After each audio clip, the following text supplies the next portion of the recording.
Hey guys, sorry the first video kind of ended abruptly. I'd used my phone and apparently it had a kind of a time limit on there for the length of the video. So now I'm going to try my computer and see how much better this is going to work here, and hopefully I can continue on. This video is not going to be that long because I just wanted to do kind of the first half of chapter 16 for pharmacology. So we left off at neoadjuvant chemotherapy, which is given to shrink a tumor or tumors so that it can be completely removed by surgery. So what that means is the patient has come in, they've been diagnosed, they've had a CT scan or a PET scan to see where the tumor or tumors are, location, size, all of that. And then based off of that information, they're taking a look at, okay, can we go in and surgically remove it without affecting any other parts of the body, organs, tissues like that, and can we effectively get everything? And sometimes that answer is no. And so they will use chemotherapy to shrink the tumor down to a size that is manageable to get out. Palliative chemotherapy, unfortunately, this is for our cancer patients where their cancer is not curable. One of those is a high fatality rate, unfortunately, is pancreatic cancer. They call that the silent killer, and that's because most of the time that patients don't realize or aren't even experiencing any symptoms until they're already in stage 4. And by that time, life expectancy is typically only about 6 months to a year. So when we do palliative chemotherapy, we're still giving them chemotherapy. We're not expecting it to cure it, but what we're trying to do is prolong their life. And we're also trying to give them a quality of life.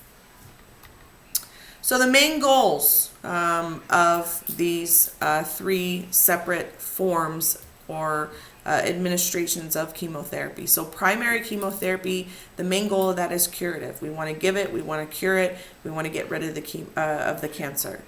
Adjuvant chemotherapy is what we use as a secondary to surgery to help remove any cancer cells that might have been left behind after a patient has surgery. And then palliative chemotherapy is what we use when we know we're not going to cure it, but our goal is just to prolong one's life and give them a quality of life in a cancer that is not curable. So chemotherapy drugs. So we're looking at things from a prescribing aspect. So factors that can affect tumor or the tumor response to the drug specifically. So the size of the tumor, okay? The larger the tumor, we talked about this in the first video, the harder it is for the chemotherapy to be as effective, okay? Cell resistance to chemotherapy. You guys just watched a pretty good TED Talk on antibiotic resistance. This is essentially the same thing. Over time, these cells adapt, and they adapt to be able to recognize the chemotherapy and can become resistant to that. That's what leads to needing combinations of chemotherapies, and then our overall need for the continued research and development of new chemotherapy drugs. And then the condition of the patient prior to chemotherapy. The success of a chemotherapy is not just in the success of it being able to kill and cure the cancer, but how that is going to happen also depends on what is the patient's health status. Do they have a lot of underlying health conditions? Do they have any pre-existing conditions that would affect how the chemotherapy is going to work? Sometimes our patients have underlying health conditions or other health or other chronic diseases that don't make them a candidate for chemotherapy, that don't allow them to be a candidate for surgery. So there's a lot of different tools in the fire that the physicians have to decide ultimately what is the best outcome going to be for the patient. Desired characteristics of combination therapy. So they have seen that combination chemotherapies, multiple chemo drugs used, a combination of chemo, surgery, and radiation. All of these have proven efficacy against certain types of tumors. They want to be sure to not have any overlapping toxicities. So, we've talked about drug-drug interactions. We've talked about drug-drug contraindications. If you're using one drug, you can't use the other drug.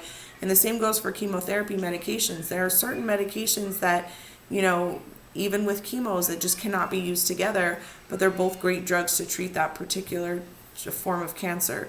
So there are ways around that.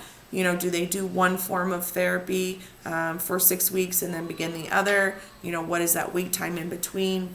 That's all conversations that happen between the pharmacist and the physician. So cell cycle and mechanism of action. The cell cycle specific drugs. So they exert their effects on rapidly dividing cancer cells. Some cancers are fast growing and some are very slow growing. So it just depends on the type of cancer. Target cancer cells if they moved into the susceptible phase of the cell cycle. So as these cancer cells are mutating into the cancer cells themselves, so from normal cells into the mutation, these targeted drugs are attacking the cancer cells when that's going on. That's at their most vulnerable point. Many of these drugs are administered as continuous infusions or in repeated boluses. It's not uncommon if you work in a hospital that they have a particular wing or floor or area designated specifically to chemotherapy patients. When I worked at the hospital in Albuquerque, our 10th floor, half of it was for hospice patients and the other half was for our chemo patients coming in to receive their chemotherapy treatment. Many of these patients bring their overnight bag, they check in, they get admitted to the hospital for 24, 48 hours, however long their infusion is, and they stay in the hospital, which has been beneficial for those patients because, when they're experiencing these side effects, we have the nurses on staff, the doctors on staff that are able to write the prescription, and the nurses are able to administer the medications that we can give them to alleviate some of these side effects. Nausea and vomiting is terrible. And then some patients get a regular dose of Benadryl along with the chemos because their body recognizes it as an allergen or a foreign body, and they can have an allergic reaction to that. So it's safer for many of these patients just to be admitted in for a short period of time, receive their therapy, and go home. Now here in Tucson, we have a lot of these existing satellite cancer centers, so oncology centers all over town, and they run essentially like a mini little hospital, but they service just chemotherapy patients. So these patients schedule their appointment. They're coming in once a day, once a week, whatever their chemotherapy treatment is. They go there, they get admitted in, they receive their treatment. There's pharmacy technicians and pharmacists on site in those facilities making those cancer medications, those chemotherapies. So that's another avenue of pharmacy tech jobs that you can go into, especially here in Arizona, which is nice.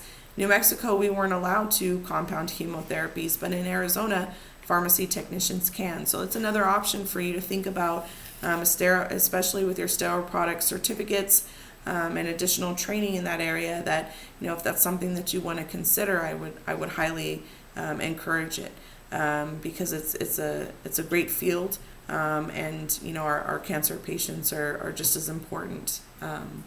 So when you look at chemotherapy drug classification, so you're looking at cytotoxic drugs, you're looking at hormonal therapies, you're looking at immunotherapies, and then targeted therapies. So cytotoxic drugs, that'll be the last little section that we cover for today's lecture. So cytotoxic drugs work by interfering with the normal process of cell function or proliferation within the body.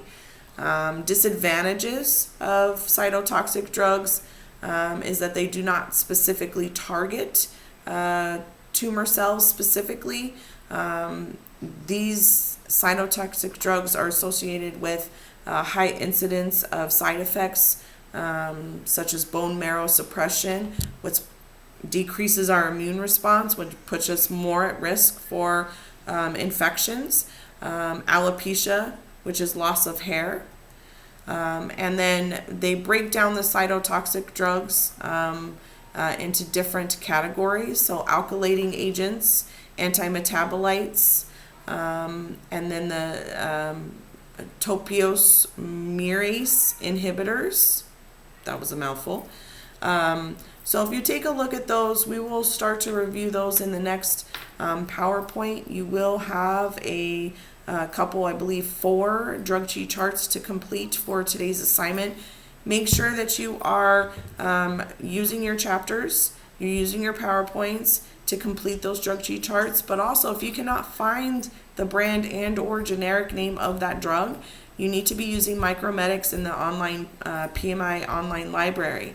You have access to that. That is an amazing source, and you can find that information very easily. Just a quick word of encouragement. You guys are doing really, really well. Most of you are communicating really well. If there's anything that's going to stop you from turning in an assignment on time or whatever, just shoot me an email and let me know. Keep that line of communication open. Be sure to read your announcements. I'm putting very important information into your announcements, previews about quizzes coming up, that type of stuff. If this video thing works out well, I do have my handy dandy whiteboard back there. I'd like to do a video study guide review for your quizzes coming up. You'll have a chapter 3 quiz for chemistry, and then we won't be taking finals online, but I would still like to do a study guide video for you. That way when we return and you do take those final exams, you're going to be well prepared for that. So one last thing, shoot me an email, let me know how you think the videos are going. I know some technical difficulties. I hope to get those ironed out, and some lighting issues and all of that. So hopefully as they go on, they're better. And if you like it better than just reading through the PowerPoint itself, shoot me an email. Anything you can tell me to make it better, change, anything like that. Again, this is all new for me just as much as it is you. So your feedback I do greatly appreciate. And until we're back in class again, I'll see you soon, guys. Okay.